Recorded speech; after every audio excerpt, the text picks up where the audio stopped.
welcome everyone. Thank you for joining us for the May session of the Colorado Coalition for the Homelessness Education Series. These are happening on the third Thursday of most months throughout 2022. So for those of you who are new, welcome. Thank you for joining us. And for those of you who've been with us, thank you for returning. We're really excited about all of our sessions this year, but especially tonight on our session on climate change, because sometimes we don't always have time to think about the big picture issues that are really impacting people experiencing homelessness. And we're really glad to be able to take a step back and look at that today. So we're going to look at climate change and homelessness intersecting crises. We're all of our experts tonight are local, but we're going to be talking both about what's happening here in Denver, here in Colorado, and also what's happening across the US. So first, just a little housekeeping to get us started. Tonight's agenda, we're going to be doing our presentations sort of one after the other, 3 different presentations, sometimes with PowerPoint, sometimes without. And then at the end, we'll have a Q&A. So if you have questions, you can always pop them in the Q&A button throughout the event, and then we'll get to them at the end during our Q&A time. That's what you use the Q&A for. Because it's a webinar format, that's the best way to ask questions. You can use the chat to introduce yourselves, talk to colleagues, talk to folks. So please connect with us in the chat and with each other in the chat. So your cameras and microphones will be off, just letting you know, but just stick to the chat for that. And then we are recording the session. We just like everyone to know, but that makes it really accessible for folks tomorrow who can come along and join and check out what we missed. We want to let everyone know that live captioning is available. If you look at the bottom of your screen, you should have a little CC. And so if you're able to hit that button, you can see live captioning happening from our wonderful live captioner. So thank you for joining us, and please use that feature if you need it in order to have this be fully accessible. And then if you'd like to connect during the event, you can share on social media throughout the event at #CCHEdSeries. And then these are the handles for each of the organizations that'll be presenting tonight if you want to do that as well. So I'm going to go ahead and hand it to our wonderful moderator tonight, Aubrey Wild. Aubrey is my coworker at the Colorado Coalition for the Homeless.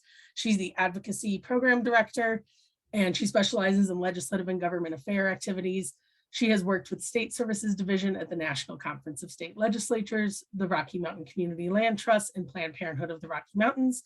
She graduated from Colorado College with a bachelor's degree in sociology, and she just recently received her master's in public administration with a concentration in hazards, disasters, and emergency management from the University of Colorado, Denver. So she's the perfect person to moderate tonight, and I'll go ahead and hand off to Aubrey. Thanks. All right, thanks so much, Alexis, and good evening, everybody. I have the privilege tonight of introducing our panelists and moderating the discussion. I'll introduce the panelists in order in which they'll speak, and then each panelist will have the opportunity to present on their issue area. Our first panelist is Saluja Siwakoti. Saluja graduated from Colorado College with an undergraduate degree in environmental science and feminist and gender studies in 2021. And her passion for social justice brought her to the Colorado Coalition for the Homeless, where she's completing a year-long fellowship. As CCH's Housing Policy Fellow, her primary focus has been to advocate for equitable and accessible housing from an intersectional lens, weaving narratives of housing in relation to mental and physical health, disability rights, immigrants' rights, LGBTQ rights, climate change, food security, among other focus areas. Saluja is an aspiring storyteller and believes stories have the power to humanize this world. And during her free time, you'll find her being a bedbody, drinking chai, and reading. Next, you'll hear from Sabrina Pacha. As the daughter of Polish immigrants, Sabrina has always felt a deep commitment to advocating for the empowerment of her community. She began her career at the Colorado State Capitol as the legislative aide to now Senator Faith Winter, and continued to work under the dome in various roles until 2020. Sabrina now serves as the director of Healthy Air and Water Colorado, a sister organization of Healthier Colorado that's dedicated to mitigating the health impacts of the climate crisis. In her role, Sabrina leads the organization in its advocacy, legislative, and political efforts to advance the health of Coloradans and to ensure that the state takes action to address the public health crisis that is climate change. And our final panelist that we'll hear from is Ian Tafoya. Ian is active in Denver public affairs, Colorado public policy, and federal environmental policy. He's worked for 3 branches of local government, worked at 3 levels of American government, run for Denver City Council, and has directed many local and state political races. Currently, he serves as the Colorado State Director for GreenLatinos. Ian has received awards and recognition for his work, and most recently was elected co-chair of the Colorado Environmental Justice Action Task Force. Ian is a water protector that holds a bachelor's in political science with a minor in Native American studies, a water studies certificate, and early childhood education certificate from Metro State University of Denver, as well as a horticultural therapy certificate from Colorado State University. I'm sorry, Ryan, I realize I made that challenging for you, having to skip between the panelists' pictures, but thanks for hanging with me. So now I will go ahead and turn it over to Saluja.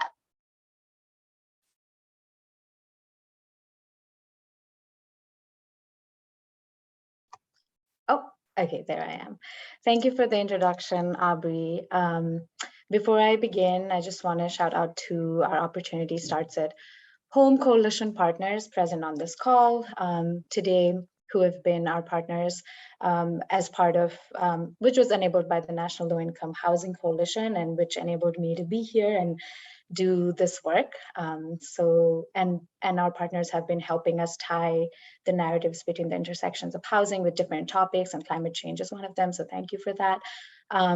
My presentation today gives a brief overview on the intersections between climate change and homelessness, and the need for environment and climate policy to consider housing resources. So I'll just be briefly touching on climate crisis and vulnerability. The next slide, please. Yeah, climate crisis and vulnerability, historical trends and housing, how housing impacts health, climate change, natural resources and displacement, a little bit on the COVID-19 pandemic and the way forward. Next slide. So people experiencing homelessness, or PEH, people unstably housed and living on the margins, are highly vulnerable to climate change. Global temperatures are expected to rise at least 2 degrees Celsius over the next decade, by the century. And so implications of that include intensified natural disasters, extreme heat, drought, wildfires, and pandemics. Not only are PEH forced to sleep outside, they lack access to financial resources, protective shelter, equipment, clothing. They face the negative impacts of social isolation and lack of political power. In Colorado, we are estimating that about 10,000 to 54,000 people experience homelessness, and the numbers could be much higher than that. 1 in 5 Coloradans are worried about losing their homes. So clearly, homelessness is a big problem in Colorado, but that also, with the intersections between climate change, they are to be expected to be way more vulnerable, which we will get on moving forward. Next slide. So I'll just speak a little bit into the current demographics and historical trends in housing. Black Coloradans are overrepresented in homeless population 4-fold, and Indigenous people are overrepresented 6 times compared to the general population. Black and Latinx Coloradans rate the cost of housing as an extremely serious problem compared to the general population in Colorado. And this stems from a long history of housing policies dating back to the 1930s, as most of you already may know, Redlining and Housing Act of 1937, which all of these policies systemically refused to ensure mortgages in areas with a high concentration of racial and ethnic minorities, segregated neighborhoods, and it also disincentivized development in public housing in poorer neighborhoods. Next slide. So we cannot talk about segregated neighborhoods without talking about environmental racism. Marginalized populations in low opportunity neighborhoods lack access to quality housing options, right? Grocery, transit options, employment and educational opportunities. And this also means that they're disproportionately burdened by environmental hazards like heavy industry, pollution from traffic, toxic waste facilities, which is what environmental racism is.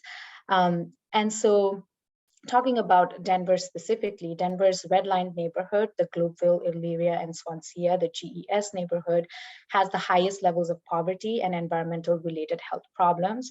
GES is 75% Latinx, highly industrial neighborhood with immigrants and essential workers living in housing that is in need of serious repair. And most of these residents have been found to have higher rates of cardiovascular disease, run the risk of cancer due to elevated levels of lead, and so on. And so that just leads into the other topic that we want to touch upon, which is that housing is a predeterminant to health. Diabetes, respiratory illness, cardiovascular disease are some of the diseases that are very common and prevalent among PEH. Adults experiencing homelessness have 60 to 70% higher rates of cardiovascular events. They face increased risk of heat stroke, dehydration, respiratory illness, reduced mental, physical, and behavioral resiliency to extreme weather events. Next slide. So with climate change, we are seeing an increase in natural disasters like pandemics, heat waves, droughts, wildfires, and floods. Globally, natural disasters are making 14 million people homeless each year. Most of the recovery resources are, as we very well know how these responses take place, they are geared towards wealthier and generally whiter neighborhoods. This is just a picture of the 2013 flood in northern Colorado, which destroyed 273 mobile homes. And most of these homes were never replaced. And we already know that the impact is going to be severely targeted towards people who are already living in poor housing and other deplorable conditions. Next slide. So with the changing planet, what we are seeing in many Southwest and Midwest states, including Colorado, is an increase in extremely hot days, severe droughts, and wildfires, which will increase in the coming decades. And this presentation just sort of briefly touches upon some of these things, but if you want to get into the depths of this, then CCH is going to come out with an issue brief on the same topic, which gets into the details, which will be made available after the webinar and also on our website. But basically, extreme heat is a leading cause of death in the United States. An estimated 11,000 Americans have died between 1957 and 2018.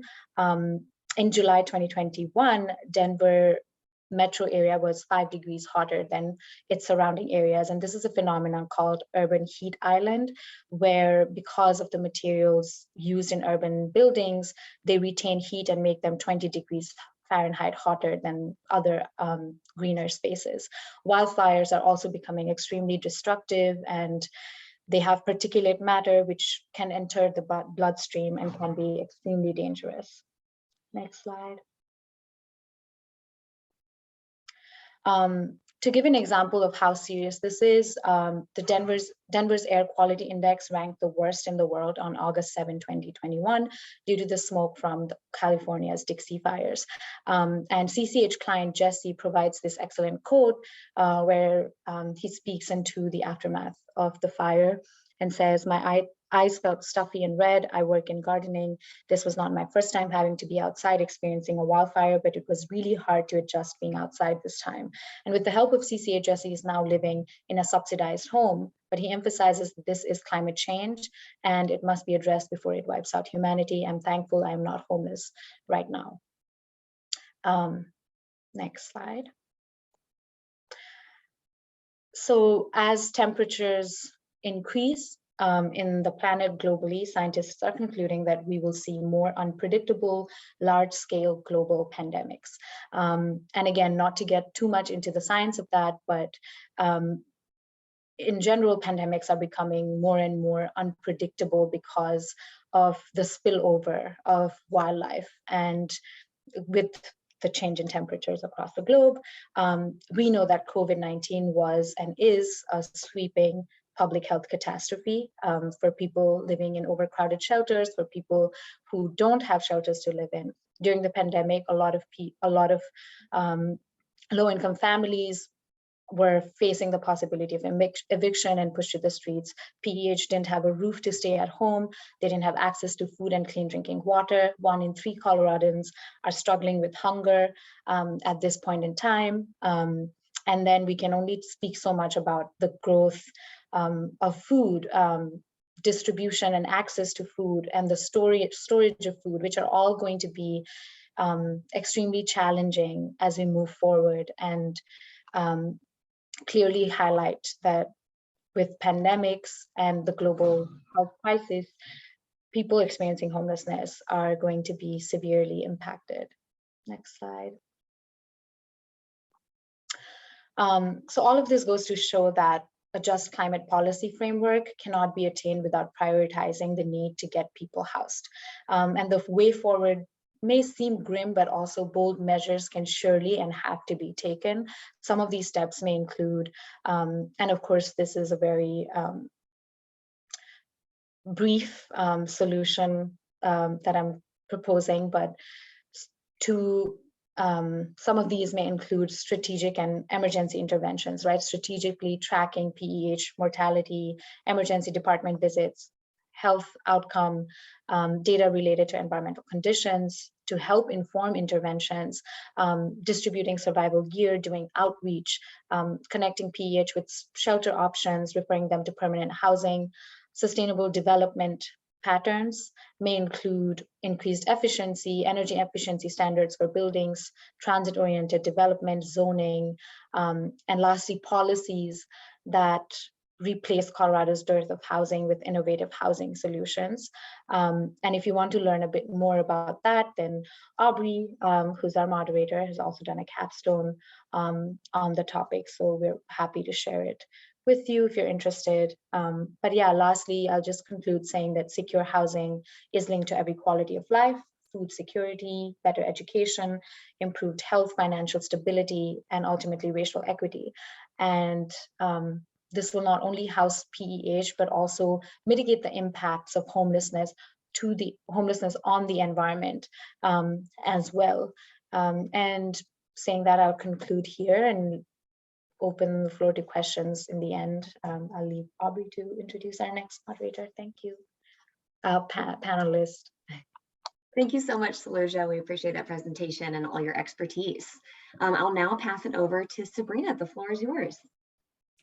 Thanks, Aubrey, and thank you to your whole team for inviting me to talk to you all and for everyone who's here tonight. I have a presentation. Do you all want me to share that? All right, there we go. Thank you. And you can just hit to the next slide. So as Aubrey mentioned, my name is Sabrina Pacha. I'm the Director of Healthy Air and Water Colorado. And just for a little bit of background for folks who don't know about HAWC, we are Healthier Colorado's sister organization founded in 2019. Healthier Colorado is a statewide nonprofit that works on health policy, and we quickly realized we couldn't work on health policy and the social determinants of health without taking on climate change. But climate change in and of itself is such a huge portfolio. We knew we had to really invest a lot of time and resources into this policy area. And so we formed Healthy Air and Water Colorado. And in doing the research of starting this organization, we quickly learned that folks do not see climate change as a health issue. And actually in another slide, there's a study from Yale that shows that a majority of Americans can't even name one health impact from the climate crisis. And I think unfortunately that is rapidly changing if you live in a state like Colorado where we're seeing year-long wildfire seasons now. But when we started, that wasn't the case. And so what better messenger to deliver this message of the climate crisis being a public health crisis than your doctor, your nurse, or your public health researcher. So we as an organization organize health professionals to take action on the climate crisis. Go to the next slide. So the previous panelists did a really wonderful job of diving into how this issue is truly an intersectional issue. And when we realize that the climate crisis is also a health crisis, we cannot steer away from the fact that this is also then a health equity and an environmental racism issue. But what I kind of want to level set on, and what our organization really focuses on, is explaining the broad health impacts of the climate crisis. So one of the first, well, I'm just going to read through something that we get from our health professionals about all of the various health impacts of the climate crisis. So what we see here in Colorado, we see worsening air quality, we see rising temperatures, and we see threats to water availability and quality. These are all products of climate change, and they're having profound impacts on human health that we're seeing in clinics, hospitals, and in data and research. So warmer temperatures are putting Coloradans at higher risk of heat stroke, dehydration, chronic kidney disease, exacerbation of other chronic illnesses like diabetes, asthma, and so forth. It can even result in death, as we know, if you are exposed to high temperatures for too long. And then on top of the health impacts caused by higher temperatures, we're seeing increasingly worse and more severe wildfires.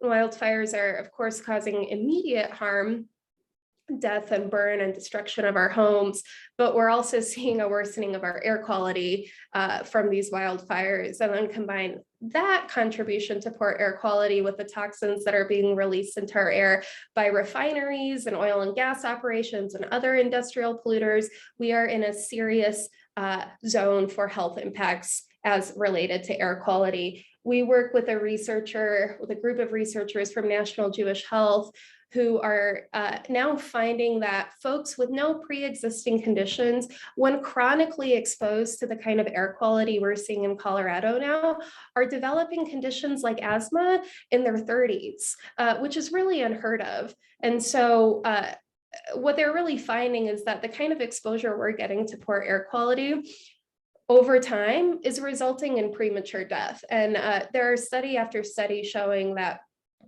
air pollution is killing millions and millions of people worldwide.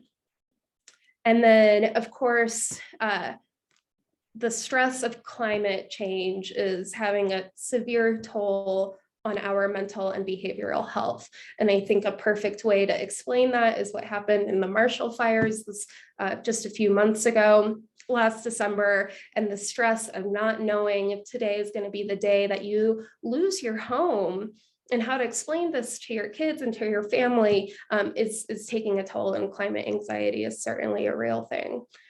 You can go to the next slide now. So then we got to talk about who is being impacted the most. And we have 1.2 million children who are, of course, at more risk of developing respiratory illnesses, cardiovascular illnesses from poor air quality. They're also more sensitive to heat. 700,000 seniors in the state who are also more susceptible to heat-related illnesses and cardiovascular illnesses from poor air quality. And then 700,000 Coloradans with other pre-existing conditions that are exacerbated by all of the impacts of climate change we're seeing. But as I mentioned earlier, to not view the climate crisis as an intersectional crisis would be no justice to talk about this issue at all. It is without doubt communities of color, low-income families, and unhoused populations that are seeing the brunt of climate change and that will continue to see the brunt of climate change. And of course, that results in death and other health impacts. So something I would love to mention to you all that's a good illustration of how this inequity or equity crisis plays out and with climate change. A health impact of climate change I didn't mention is the impacts on maternal health.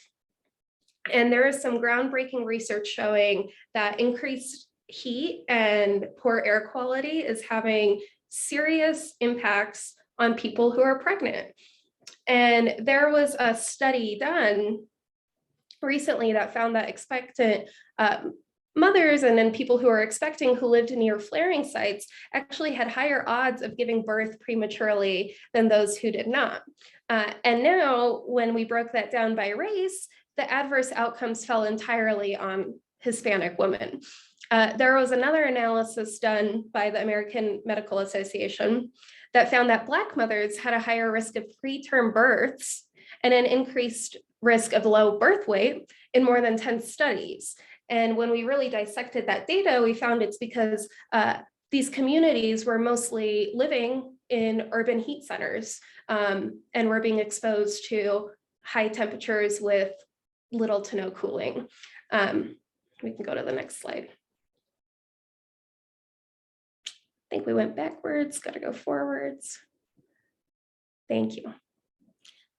And so now I'll briefly talk about the health impacts to the unhoused, because I think the previous panelists did a really great job of talking about this. But what I want to point out is very specifically how quickly the impacts of climate change are hitting our communities and how woefully unprepared we are to adapt and be resilient to this new, very scary reality for the folks who are most vulnerable to this crisis. So I have some numbers on the slides here where you can see we are seeing about an average of 20 more extreme heat days in these various communities that have high unhoused populations in just a matter of 3 years. And the previous panelists also touched on this, but the unhoused population is disproportionately represented by Black communities. And then we also see a high rate of folks being over the age of 55. And if you recall just from my previous slide, those are exactly the folks who are already at higher risk for these impacts of the climate crisis. And then something else I want to touch on are, of course, these increased disasters are further destabilizing an already extremely unstable housing crisis. I want to give you all an example of what happened in Texas after Hurricane Harvey. When Houston was being bombarded by the rain, we saw destruction of 2,000 Section 8 and public units, housing units, and 1 in 6 families who are receiving assistance from the Houston Housing Authority saw their homes destroyed.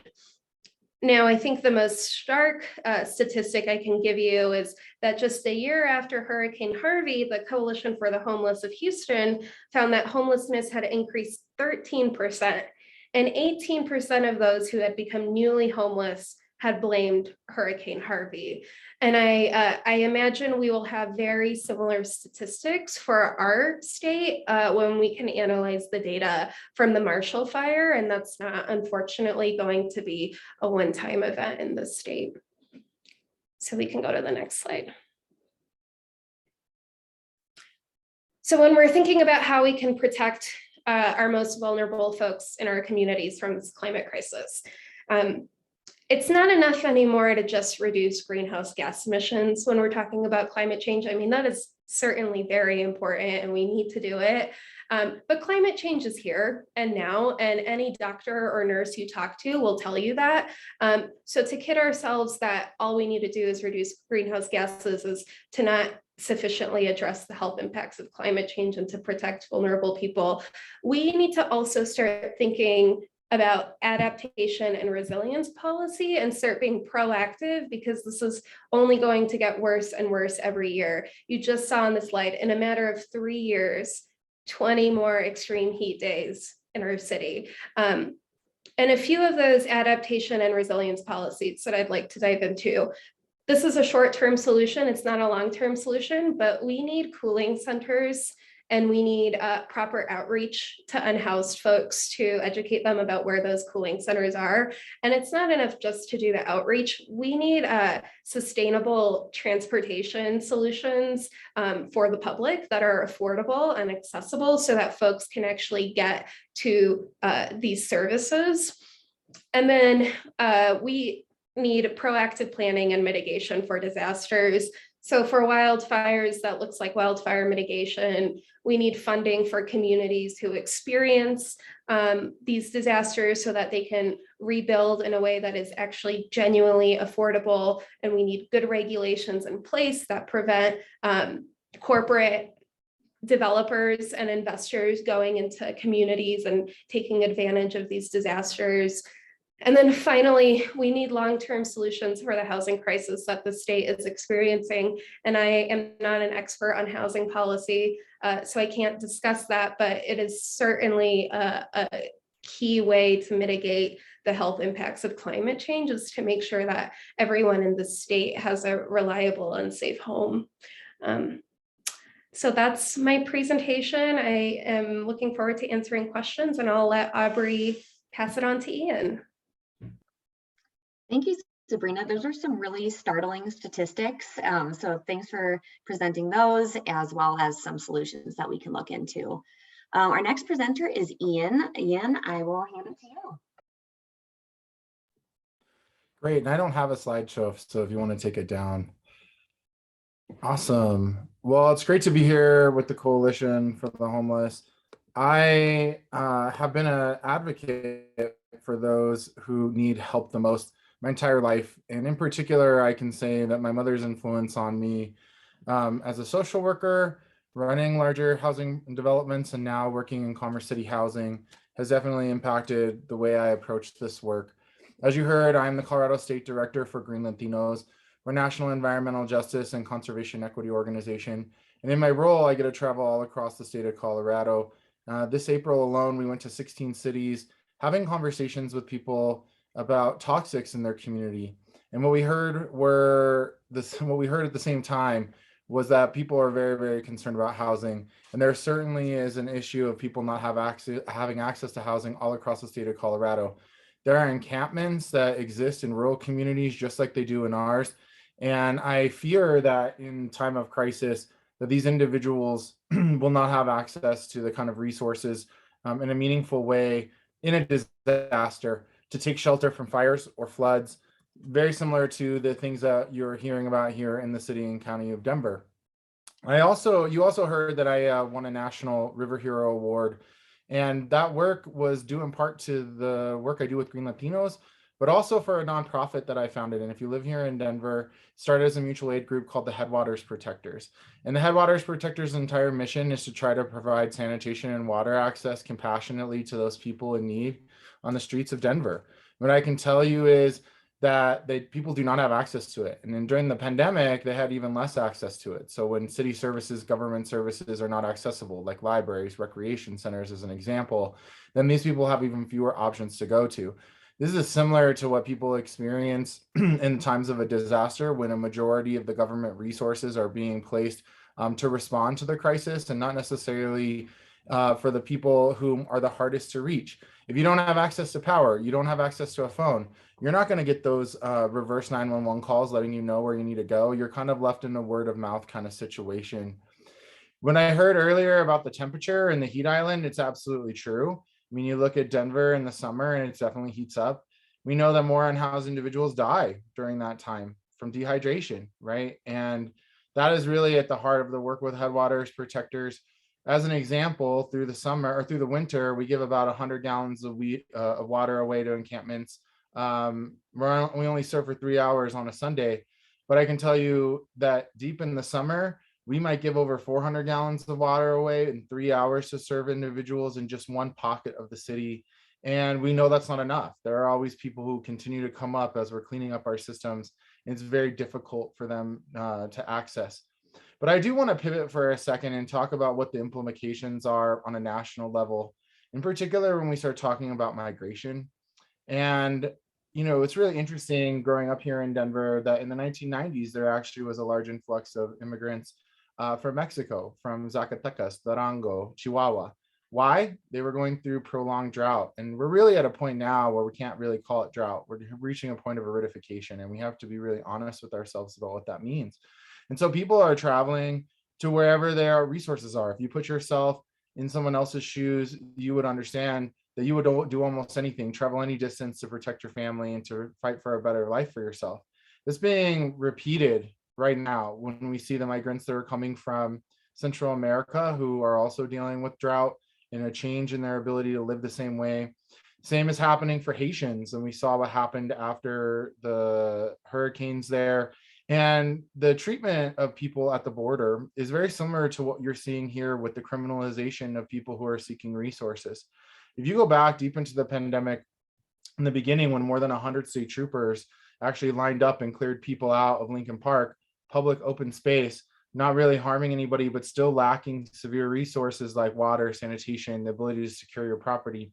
It's not much different than what you see happen to those at the borders who are trying to survive in camps that also do not have access to those resources. The most stark image I think people might remember are people in Texas riding around with horses, wrangling people up.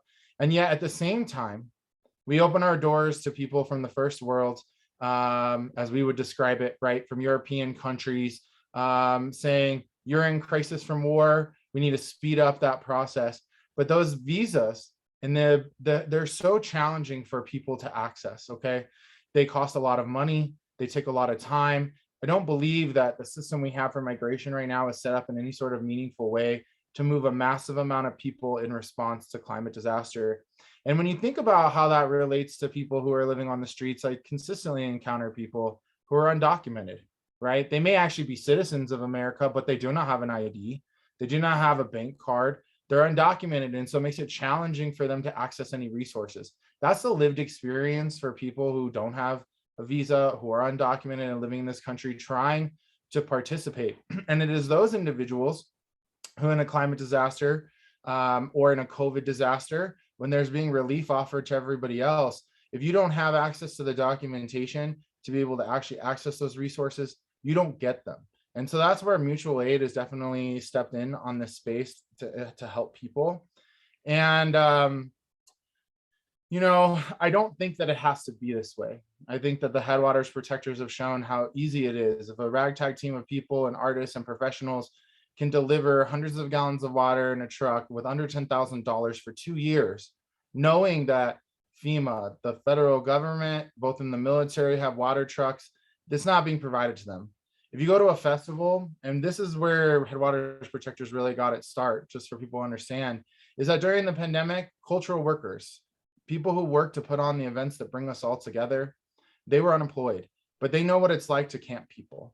And so we brought them together to seek solutions. And, you know, the safe outdoor campsites are an example of that, where you're seeing some sort of stability brought as a temporary solution for individuals.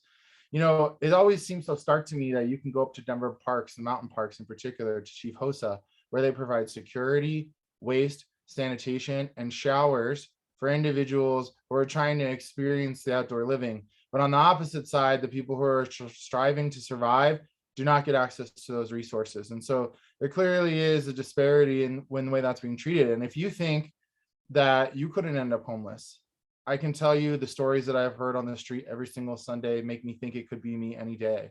And so the way in which we organize and treat people in our society should reflect the fact that you could be hit by a car, you could be abused by your partner, you could lose your job, you could have an illness. And the same is true for climate disaster. I think individuals think that it's not possible that it might come to them, but it is possible. The scientists are telling us, and my indigenous ancestors tell us, the flooding comes to Denver. And now I'm talking about flooding, I just want to talk for a second about what the lack of trash access actually means. We've invested billions and billions of dollars over the 100 years of the life of just our city to build sanitation and stormwater management. We are going around with solutions that don't harness the fact that we already have access to the sanitation. And when the trash piles up and ends up in the gutters, it actually plugs up the stormwater, and that sets these people in an even more dangerous situation. Now, I appreciate what Sabrina had to say about the air quality. It's 100% true. When we were out there during the fires, masked up, people were being exposed to the high temperatures, to the poor air quality. They're at the mercy of the elements. You've seen what these windstorms have been able to do. And so when you have all of your property destroyed by a storm, you have to start over again. And again, I'll come back to your documentation or the things that are the most important to you. And so I think that we have a deep responsibility, and Headwaters Protectors has joined with the coalition and many other partners to advocate for Build Back Better, to pass federal legislation to help bring resources to us. We've advocated at the state capitol to bring resources back to us. And, you know, in the city and county of Denver, I think we need to change our policies to a more compassionate place, a more therapeutic place, to help people understand that not only after a disaster or whatever brought you to being unhoused, it's traumatic. And every time we move and displace and destroy, we add more trauma. And that is more that we have to peel back. And the only way that, as a therapist, right, as a trained person in horticultural therapy, you can do that, in my opinion, is through intentional work and collaboration with people. And so, you know, climate crisis and the unhoused situation are probably the best topic I've heard in a long time to try to bridge these two issues together, because we're likely to see more of those individuals. And when you start thinking about the inward migration of just Americans from the coast, away from these storms and away from these disasters, it's going to put more housing pressures on communities like ours that are more central and hopefully have more stable climates. But it's really hard to tell, because the scientists were telling us it wasn't even going to go this fast. And I can tell you, every time we open up the International Panel for Climate Change report, it's even more apparent that this is the last 7 years for the next 7 generations. And we are the headwaters state that provides water to so many people. The drought that you are seeing is going to result in the impacts to farmers. And it's going to lead to more mental health issues and more displacement. My colleague who works for GreenLatinos actually is a public health professional, and he sits on the suicide prevention board for the state of Colorado. And there is a lot of direct connections between suicide and farmers who are failing because of the changing seasons. And so I think we need to buckle up and realize that these problems are going to continue to grow, but there are solutions that are in our community. And the one thing that I always joke about is that, you know, in college, I was a procrastinator. I think our society generally is a procrastinator, but we always seem to get it done. That is the human spirit. And so I don't want people to leave here today with statistics in their mind that these things are not insurmountable, because they are. And it's going to take more people joining in to do the work. And what I have seen by training more than 550 people from the Denver region on Headwaters Protectors and getting calls from people across the state of Colorado is that people are ready to do the work. And so we invite you to join in doing the work. There is more than enough for everyone to participate. And if everybody picked one issue, or they said today, for the next year, I'm going to go to 7 public meetings for the next 7 years, that could be transformational, because these spaces, the big decisions are being made in, are not made up necessarily of people with those kind of lived experience, but they certainly feel the pressure when the people in the seat, people are in the seats in the rooms. And so we have seen massive change from a very small group of people. And so I just really want to close by saying we can do it.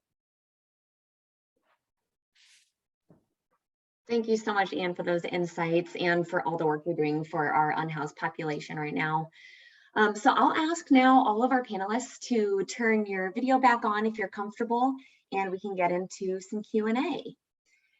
And the first question I see here in the Q&A box is from Cindy, and she asks about that statistic around people who have passed away because of exposure to heat. So I'm wondering if, Saluja, you can speak to what that statistic refers to, and then some challenges around data collection. Yeah, definitely. That's a good question. And this is something that I came across while doing this research. I pulled the information from the EPA's website, and I'm happy to share the link on the chat. But basically, the data point of 11,000 Americans who have died is across the United States between 1979 to 2018 as a result of direct exposure to heat. And it's also on the basis of death certificates, right? And so we already know that a lot of people experiencing homelessness may not even have any of that documented. There's definitely a lack of data there, and that's more of a general throughout the US kind of a statistic. But we definitely know that the same study also said that a lot of people who died were also dying because of heat-related cardiovascular disease.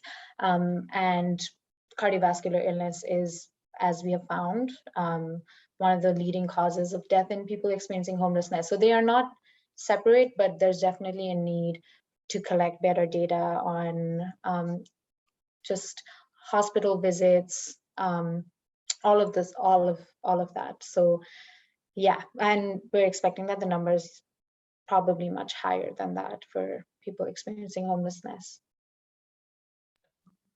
Thanks, Saluja. So, Ian, you spoke really well about, the fact that this is solvable. So I'm wondering if any of our panelists can talk about cities, states, or countries that are making advancements around policy that impact climate change and specifically have considerations for people experiencing homelessness or housing.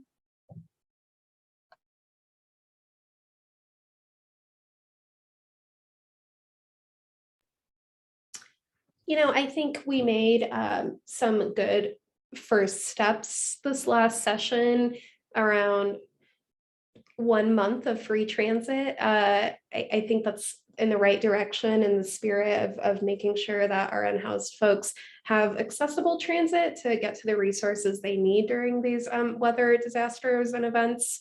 But I think Denver still has a long way to go when thinking about one of the most vulnerable populations that's going to be impacted by climate change and which is our unhoused folks. I talked a little bit about this idea of resilience and adaptation policy, and I think we're making progress in this space, but we're not thinking about it broadly enough for our unhoused folks. And I don't think this is unique to just this one policy area. I think, unfortunately, unhoused populations are often left out of policy solutions. But like something I can say that I know Denver is right now considering is we're potentially updating codes and requirements to require landlords to offer cooling in units. And that's not going to necessarily solve the issue for unhoused folks, but it's just one example of how cities are taking action to create more resilient communities in the face of climate change. But maybe Saluja knows more about housing policy and what we're doing to actually get folks in homes, because I think really that's the only way we're gonna protect unhoused folks for the climate crisis.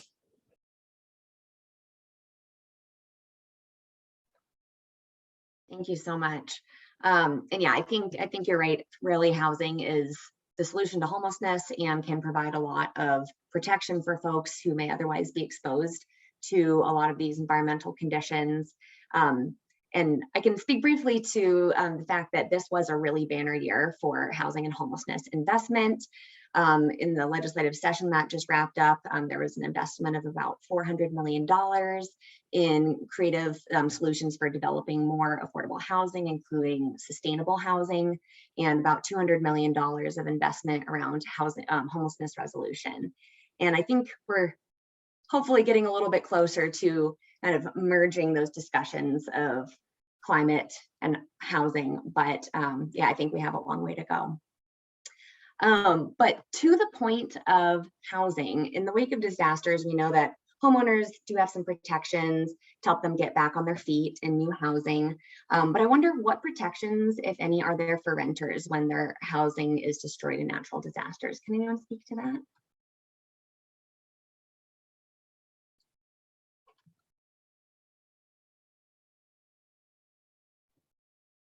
Abby, could you repeat the question?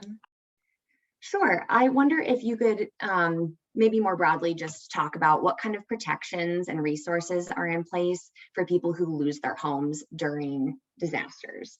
And so specifically wondering about folks who might be lower income or are renters.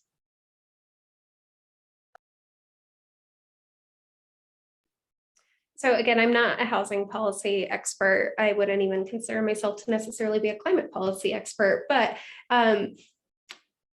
what I can say and what we're seeing after the Marshall Fire is that there's generally not a lot of protections for renters, and it is usually the lower income folks who are then displaced and do not have anywhere to go, at least certainly not in the communities where they were previously living. And I think that anecdotally is what I have seen working with folks who are trying to rebuild or refine housing in the wake of the Marshall fires. I'm happy to connect folks with some more experts on renters' rights and renters' protections who would know more concrete answers than I do. It's my understanding that renters can access FEMA programs. Now, that doesn't necessarily mean that it's going to be an easy route for you to get your money back, to get reimbursed if you stay in a hotel, but they do offer the ability for renters to access that. And I think one important thing is renters should carry insurance if they're financially able to, because that can at least help you recoup some of your costs for your damaged and lost property.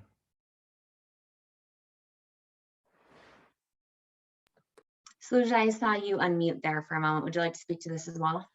Yeah, no, I was just going to add to what Sabrina already said, actually, which was that just while doing, and I honestly didn't know a whole lot about this specific issue, but just reading about FEMA, and there was so much resources that I found of people saying that the response or support has been generally geared towards wealthier neighborhoods, and usually when disaster hits, it is the low-income neighborhoods that get affected, but it's usually renters living in wealthier neighborhoods that get the funding and the resources more easily, which Sabrina already spoken to. So. Well, I'll also say, like, very locally in Louisville, what's happening right now is just price gouging of apartments and housing, and there's not a lot of housing. A lot of housing was destroyed with the fire, and folks are seeing increases in their rents, in the hundreds, in the multiple hundreds, from 1,500 to 2,000 for a one bedroom. So if you were lucky enough not to have your home destroyed, you're now being priced out, and families who can afford to take that spot will, and you have to move. So I don't want to be a Debbie Downer. I'm sure there are resources out there that I'm just not aware of, but it certainly, I think, is a space that we need more protections and policy in. So one thing that I've been kind of kicking around in my head recently is the difference in how we as a community, as a society, talk about people experiencing homelessness, refugees, and then people who maybe have lost a home in a disaster. So that makes me think about the stigmas around people experiencing homelessness. And I'm wondering if anyone would be willing to speak to the ways in which people who are low income or are unhoused might be stigmatized in the conversation about the environment and climate. I can speak into that. I guess, like, there's so much that can be spoken into the stigmatization of people experiencing homelessness, right? They're classified as people who are dirty, who choose to do, like, there's just so much negative comments that you hear on the passing. As someone who lives in Capitol Hill right near Colfax, where people experiencing homelessness are all around, I just hear comments being made like that. While doing this research, I came across a lot of other sort of papers that were written on, sort of some of the responses, especially during the Trump administration, which were like, there would be like an E. coli outbreak in California, and then people experiencing homelessness were blamed for that bacteria outbreak, but then they later found out that it was like the bird feces that was causing that whole thing. But there's just things like that, as the second there's a problem, it's easier to target people who are not housed for a climate crisis like that, right? Like where you have a waterborne disease, or something like that. And there were so many other examples like that I came across. And so that's just one of the things that comes to mind, and specifically in this discourse, like especially being around Denver and everything that's going around with the sweeping of encampments and everything, there's a lot of talk about getting these people away, right? Like labeling them as these people, as not part of the community. So yeah, that's just something that comes to my mind. I don't know if the two of you have more to add on that front. Well, the first thought that came to my mind is look at the millions of dollars that were poured into people from higher incomes after a fire. And yet people will continue to walk by the same encampment every day and never offer any services to individuals, or won't contribute any resources to the people who live in their community. But when the call comes, they're willing to give their hard-earned money to people in a faraway land. And so I think that's a place where you can see that playing out very clearly. Great points. And so I'm wondering, how should we prioritize, or how should we balance focusing on these really big long-term global issues and some of these more immediate responses to people facing disasters or exposed to some of these harsh conditions? Sabrina, you touched a bit on it, and I'm wondering if maybe you can expand. Yeah, that's it's a hard balance, obviously, Aubrey, but as an organization expressly focused on mitigating health impacts, I think we have to focus on just keeping people safe right now. And unfortunately, that might be some shorter term solutions of making sure folks can actually get to a cooling center and making sure there's not unnecessary, unrealistic constraints that will prevent people from being able to actually go inside the cooling centers, improving transit, all of these things. So I would be under the mindset that, especially on the local level and on the state level, we have to be concerned with immediate impacts, because every summer and every year is just going to get worse and worse and worse. And we know that the housing crisis is very complicated, and it's, well, I don't know, if you asked me over cocktails, probably not that complicated to fix. We just have to get people in office who can actually do that and overcome some corporate interests. But all of that being said, I'm under the mindset that we need to make sure people are safe first and foremost, and we got to get that done in whatever way is politically realistic right now to get done. I'd like to jump in there and answer that one. You know, to me, it became even more clear in my lifetime in 2008 that money wasn't real when they bailed out all the corporations and not the people. And then in the pandemic, we saw them create trillions of dollars again to solve the problems. Did it reach the people who needed it the most? In a lot of cases, it didn't. I am a firm believer in public banking as a tool to free us to make the investments in the construction and the things that we need. Now, there are some things at a local level that can be done to ensure that housing is constructed, or that the climate mitigations that we need are delivered. And that is to ease up permitting and give assistance for low-income developers, right? Nonprofit developers who are doing this work, or to speed along permits to install solar panels and these kinds of things, or community-based solar. So there's ways that we can cut away red tape to make some of that easier for people. From a climate perspective, adaptive reuse is probably one of the most important things. If you look in Denver, for example, of all of our climate emissions, 10% of them, I believe, are construction waste, because we're not rebuilding buildings, right? We're not adaptively reusing buildings. And so in this change after the global pandemic, are we going to be really using the millions of square feet of commercial space? I recently had a conversation with the city planner about what it would take to really adaptively reuse commercial space, which, by the way, is sitting empty, heated and cooled, with sanitation and all those other important things that we need. Meanwhile, people are outside really struggling.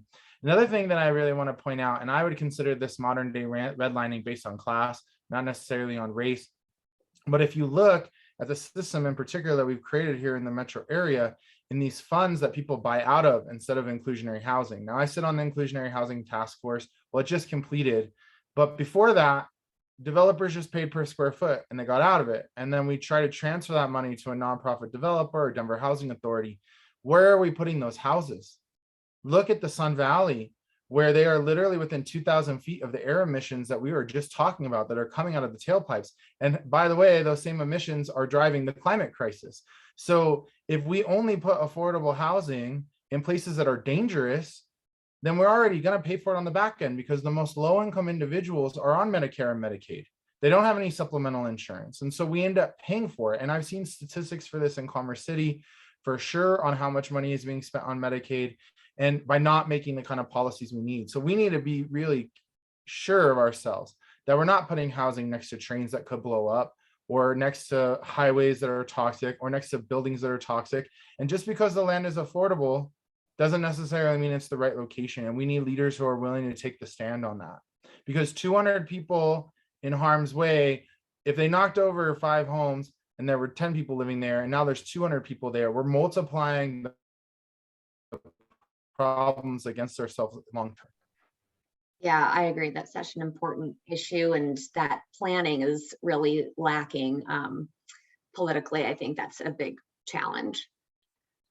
So I wonder, Ian, in particular, I know you've worked at every level of government in a number of different capacities. How do you think we weave these efforts together on the federal, state, and local level?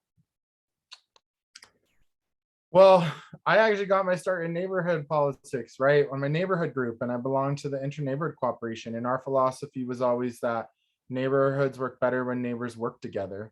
I think that's the same thing for our region. If you look at the great crises of our time, right now in Denver, climate, transportation, water quality, housing, there are regional issues and one person can't pick it up themselves.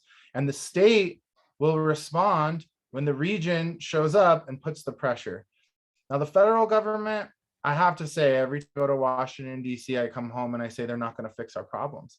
We're going to have to raise our own money. We're going to have to ease up our own things. And if they send us something, that's like cherry on top, right? I mean, FEMA right now has the resources to respond to the 10,000 people living on the streets. Where are they? They're not here, right? So I really, even though I work there and I try for policy there, I'm realistic enough to say we have to start at home. And I think that we can start in our regions. And what I can tell you is, let's go all the way back again to the pandemic when the people were worried about eviction, right? There was an eviction strike and defense organization that was created with like 15,000 self-identified renters and people who were on the edge. Do you know how many petition signatures you could get with 15,000 people? Right? Or even 100 people carrying. I come from the ballot initiative world. All of the climate policy, most of the climate policy that I've worked on in my life at the local level has unfortunately had to come through the ballot box. We had to write them. We had to go collect the signatures. We have a waste initiative right now. We had to collect 17,000 signatures in COVID, even though it was in 30 years worth of plans, right? So I think it comes to organizing in a regional cooperation. There's no other way around it in my mind. And we got to continue to advocate at the federal level. I won't say that that's not true because they can make their money appear almost faster than anybody. But at the state level, we could pass a law tomorrow. Well, no, not tomorrow because we're out of the legislature, but next session that would create public banking. We could have our own infrastructure bank and we could begin taking on the process that we need. And community members have been fighting for this for years. And I think we're really close. So if I could talk about one solution that would solve funding the climate crisis and the housing crisis, it would be public banking, and it's action we can all take. Excellent. Well, that leads me to my next question, which I'd love to hear from all of our panelists on. If there's one thing that folks on the line can do today or tomorrow to lessen their personal impacts on climate change, or to make some of these broader, more structural changes, what would that be?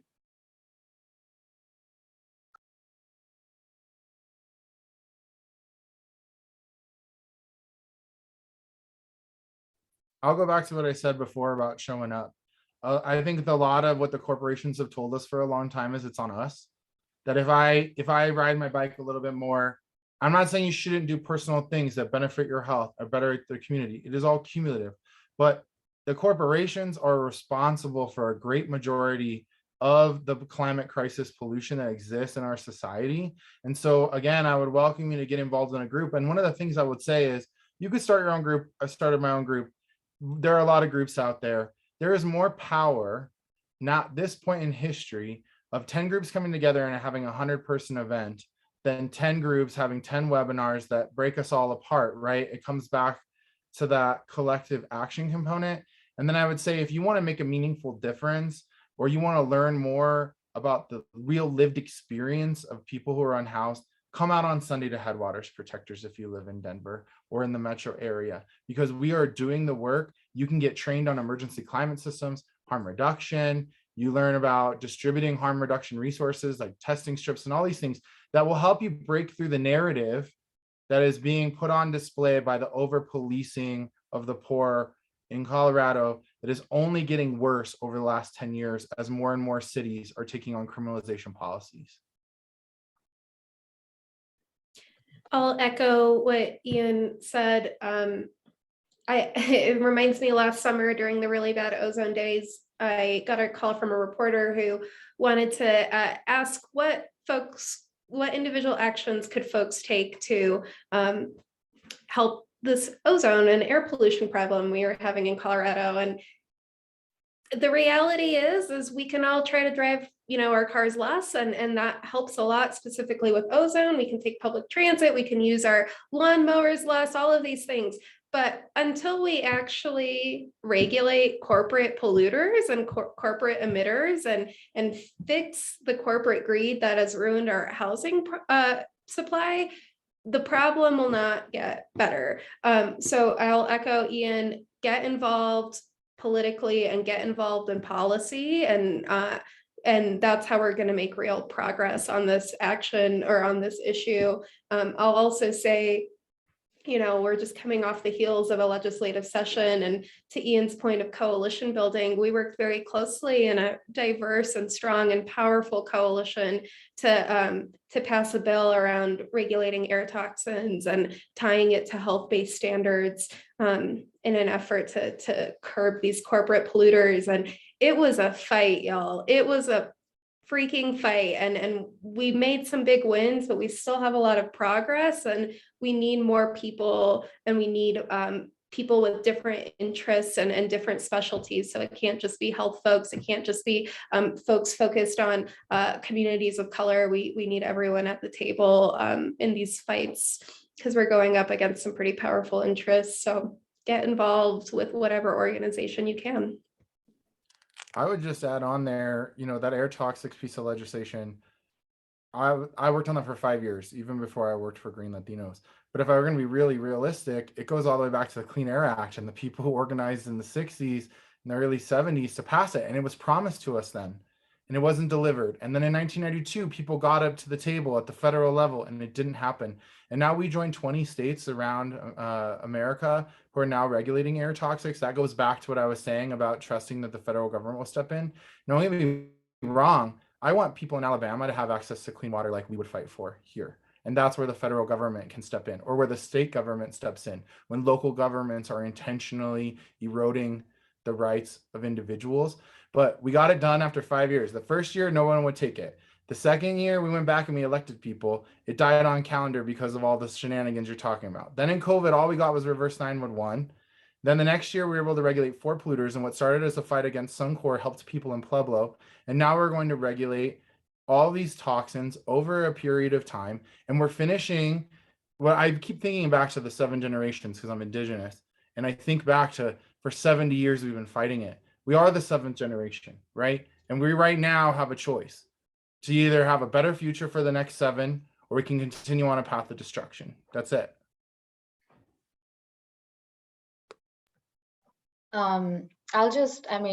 You both are experts, and thank you so much for all of that. I just want to echo the same thing, which is, I think, as someone who's never done policy work before and coming into this position, I'm realizing that so much of this work felt so inaccessible to me until I'm here and I'm doing this work, and I'm seeing that there is so much grassroots work happening in the community, so much organizing, coalition building, and you may not be an expert in policy work. I'm sure none of us would, even if we are we're always learning so much in this work, even if you're in it for so many years. But I think there's always a possibility to seek out, to understand. You cannot change the system until you actually show up, as Ian said, and try to understand the system, raise questions, and hold people in power accountable. And I think that is something that I'm sort of taking away from my experience within the policy realm of things, which is that it's not inaccessible. You just have to ask questions and show up. And if it's not inaccessible, if it is inaccessible, you can make noise, and you can find communities that are making noise. So yeah, I think that's something that I've learned from. I just want to jump back in here too, because talking about learning, right? And you heard I was an educator before I was in politics. We have to approach all of these as learning opportunities in civics, because unfortunately, we don't get the civics in school. You certainly learn about 3 branches of the government. They don't talk about the 4th, that's you and me, the ballot initiatives, any of that. You're never really centered in it. They are these systems that exist around us. But as you learn them, right? The first year I went to the Capitol to try to advocate for anything in my entire life was for the Unhoused Bill of Rights. We lost 3 years in a row. But the lessons that we took away from those, we were able to apply to other things. So if you learn to work on a ballot initiative, if you learn to work on a statewide policy issue or a local issue, once you have those skills, you can apply them to anything else. And I would also say there's a piece of showing up for other people. Some of my best friends that I've met in the environmental justice movement bridged because we were there, and they were like, I'm like, what are you here for? They're like, a water thing. I was like, I'll testify for that. Where this year at the Capitol, I was there for air toxics and someone told me towing was going down. So I went downstairs and I was like, who hasn't been towed by Wyatts, right? I think that we have to show up for other human beings. That is the center of all of this, right? And that's what gives us more power than the corporations, because they aren't real people and they don't show up for people. I love that.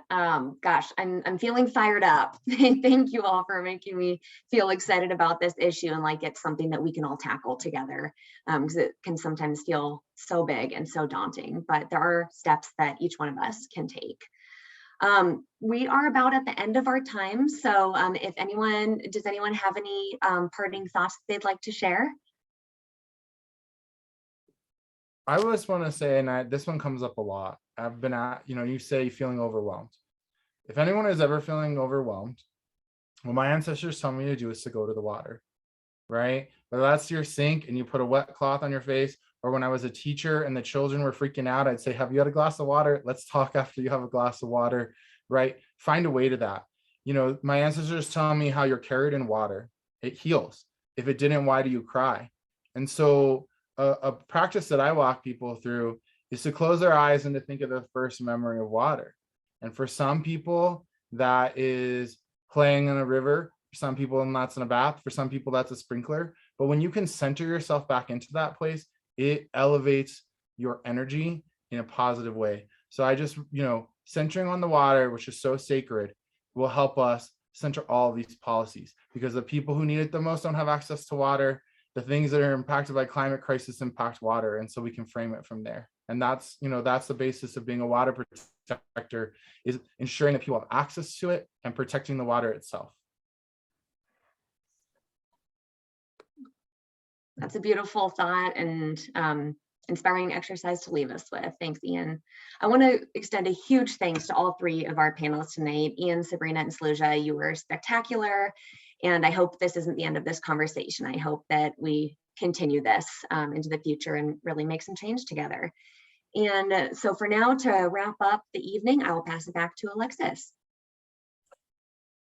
Thank you, Aubrey. Thank you to our amazing panelists. That was really informative, and we've had such positive feedback. So thank you so much for joining us. Everyone was super engaged. I'm sorry we didn't get to all the questions, but just a reminder that we're going to have a great follow-up on this. So you'll get an email tomorrow. We'll have a link to that full report that Saluja did. So that was really just an intro to it in the beginning. You'll have the full report. We'll have a video link to this so that you can share with anyone who wasn't able to attend, or if you joined us late. We'll also have the PowerPoint presentation so that you can have all the information that was shared today. So we really hope that from that information, you can follow along with our presenters on social media, join their orgs, and move forward to hopefully impact change. We also ask, when you close this down, it'll give you an offer to take a survey. If you can take that survey either as you exit or tomorrow when you get your link, that'd be really great. We are building this as we go. We're coming up with the sessions for the second half of the year, and we want to know what you've liked and what resonated with you, and that helps us to determine our future sessions. So please go ahead and do that. We will see you next month, June 16th, the 3rd Thursday of next month, for our session, Transgender and Unhoused, Systemic Hurdles and Where to Seek Assistance. So we're doing that for Pride Month. We hope you all can join us for that. It'll be at the same time, 5 o'clock virtually, and hope to see you next week. Thank you again so much for joining us and taking time, and we'll see you soon.